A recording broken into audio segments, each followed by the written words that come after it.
समस्त को मोर नमस्कार। जय जगन्नाथ। मो प्रियंका आपण मानक स्वागत करुच्ची मोर प्रिय YouTube channel study with Priyanka को। आज आम 2022 रे पढ़ी स्पेशल ओटीईटी रो किछि क्वेश्चन करवा। ठीक अच्छे। जदि आप मोर चैनल नुआ अच्छी ताहले सब्सक्राइब करके ऑल नोटिफिकेशन टी ऑन करदे। चलतु स्टार्ट करवा। फर्स्ट क्वेश्चन को जीवा आमे शिशुर शिक्षण दुर्बलतार कारण जानिबा जो मूल्यांकन करा जाए ताहाको कोन कहा जाए। गठनमूलक मूल्यांकन, व्यवस्थान मूल्यांकन, निदानात्मक मूल्यांकन ना समाप्ति सूचक मूल्यांकन। चिंता करंतु। आपण माने जानिथिबे हमर मूल्यांकन होची 4 प्रकार रो। हाँ कि नहीं? गोटे होची व्यवस्थापक मूल्यांकन, गोटे होची गठनमूलक मूल्यांकन, निदानात्मक मूल्यांकन और समाप्ति सूचक मूल्यांकन। ठीक अच्छे। जिते बड़े पिलाटी प्रथम से क्लास को आसे, हाँ कि नहीं, ताले आमे जो टेस्ट कर भितर केते ज्ञान अच्छी कौन सी जानी ताको आमे कौन कहबा ना व्यवस्थान मूल्यांकन। तापरे आमे पाठ पढ़ी सारा परे से कौन शिखिला ताको टेस्ट करिया पई कौन करा जाय गठनमूलक मूल्यांकन। तापरे जो पिलाटा बुझी पारला नाही किसी दुर्बलता रही गला, कौन दुर्बलता रहिला कोठी तार भूल हे गला, हाँ कि नहीं, जानिया पई जो टेस्ट कर ताको कौन करा जाय निदानात्मक मूल्यांकन। एवं सर्वशेष जोटा करा जाए ताको कहबा समाप्ति सूचक मूल्यांकन। ठीक अच्छे। ताले क्वेश्चन पचारिछि कोन ना शिशुर शिक्षण दुर्बलता को जानिबा पई ताले को मूल्यांकन टी करिवे आपण माने निदानात्मक मूल्यांकन। Option number B. Next question को हमें जीवा। केउंटी सृजनात्मक लिखनर अंतर्भुक्त नुहे।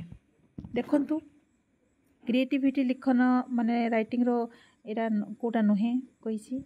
चित्र देखि लेखिबा, हाँ चित्र देखि गोटे पिलाटी लेखि पारुछि माने सेटा गोटे सृजनात्मक हो पारिबो। गोटे नामकरण को नहीं कविता लेखिबा एहा मध्य हो पारिबो। नेक्स्ट देखंतु कोन अछि ना केतेक असंपर्कित शब्द को नहीं गोटे पिला अनुच्छेदटीए लेखिदेला, हाँ सेटा मध्य ठीक अछि। मुखस्थ करिथिबा कविताटी लेखिबा एहा कोन ठीक कि कोंतु एटा केबे हेले ठीक नुहे। एटा प्रीवियस ईयर पढ़िथिला ताले कोटा आंसर हबो ऑप्शन नंबर डी। मने रखिबे किछि नुआ क्वेश्चन आसे नहीं, खाली एपट सेपट क्वेश्चन गुड़ाक करदेव टिके खाली एपट सेपट कर फंडा क्लीयर थिले आप निश्चित भाव में सब जिनस ठीक करेंगे। ठीक अच्छे। तेणुक फंडाटा को क्लीयर करंतु।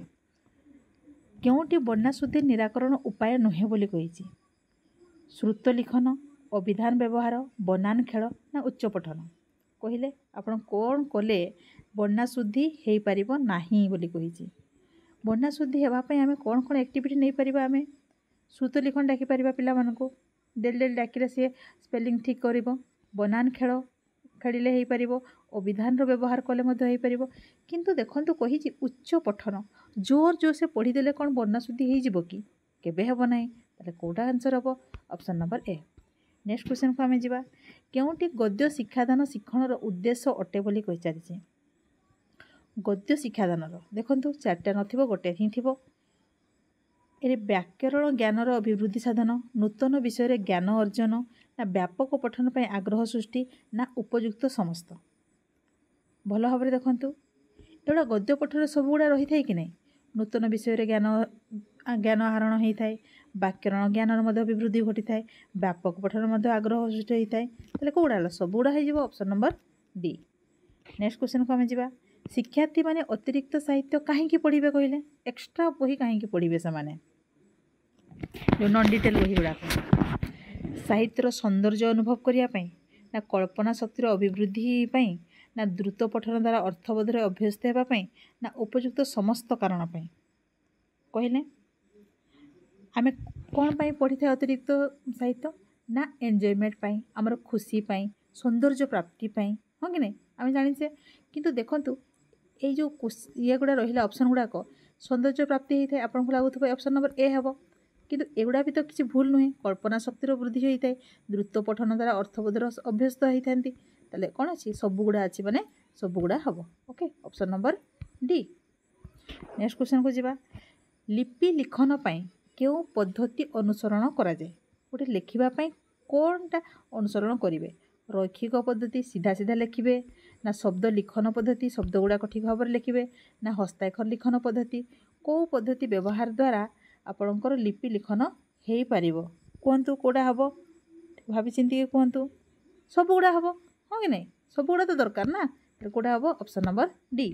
नेक्स्ट क्वेश्चन को जीवा निम्नस्थ केउंटी एक प्रकार अनौपचारिक पत्र अटे। आगे जानिबा औपचारिक माने कौन अनौपचारिक माने कौन। औपचारिक कौन थाए निर्दिष्ट नीति नियम थाए हाँ कि नहीं किंतु अनौपचारिक कौन हम ना निर्दिष्ट नीति नियम जोटा न थाए कौन कहले कौन न थाए देखु दरखास्त रही थाए नीति नियम अनुसार आप लिखे एपट सेपट लिखिदेवे कि नहीं वाणिज्यिक पत्र में लिखे निमंत्रण पत्र भी लिखे ताले कौन लिखिपारे ना घरोई पत्र तो आंसर कौटा हम ऑप्शन नंबर डी।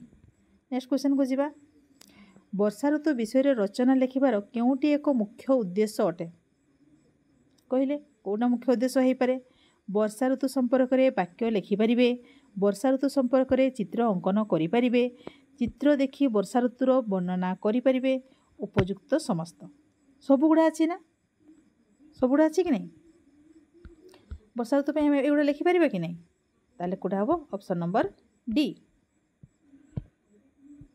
शिक्षार्थी निजर मनर भाव को उपयुक्त भाव प्रकाश करि पारुछि कि नहीं परीक्षा करिया पई केउं केउं प्रकार प्रश्न पचारा जाई थाए को प्रश्न पचारि जीव कहबे निर्दिष्ट उत्तरमूलक पचारे ना दीर्घ उत्तरमूलक पचारे ना क्षुद्र उत्तरमूलक पचारे ना अभिव्यक्तिमूलक पचारे कहले भावतु टिके निश्चित भाव जानीपारे से निजर मनर भाव प्रत्येक शिक्षार्थी निजर मनर भाव को कहे माने कौन निजर अभिव्यक्ति देवे ताले कौटा हम आंसर अभिव्यक्तिमूलक option number D. Next question को आम जा निम्नस्थ केउंटी उत्तम हस्ताक्षर लिखनर एक लक्षण अटे बोली कही धाड़ी गुड़िक सीधा करी लिखिबा सीधा सीधा लिखिबा कहूँ लिखन गति क्रमशः वृद्धि करवा अक्षर गुड़िक निर्भुल करी लिखिबा ना उपयुक्त समस्त उपयुक्त समस्त कौटा कहले सब गुड़ा ठीक अच्छे हाँ कि नहीं निर्भुल करी लिखिबा क्रमशः वृद्धि करवा धाड़ी गुड़िक सीधा करी लिखिबा तेणु कौटा हम option number D. Next question को आम जा सरीगला बोधे 10टी क्वेश्चन। थैंक यू जय जगन्नाथ। जदि भल लगिला लाइक और शेयर करने जमार भूलें। Bye bye.